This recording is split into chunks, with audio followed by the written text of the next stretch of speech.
Assalamualaikum teman-teman, saya Divya. Tadinya saya habis beli 5 macam barang. Uang saya 10.000. 2.000-nya ada 3. Uang koin 500-nya ada 4. Uang 1.000-nya ada 2. Tadinya aku beli susu Ultra, harganya 2.500.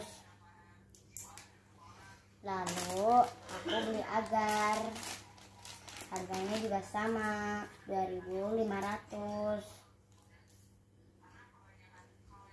Udah itu tadi beli beng-beng, harganya 2.000.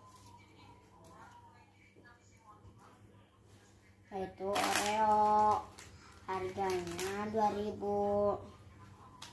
Terus tadinya kalau satu harganya 500-an, aku beli 2, jadi harganya 1.000.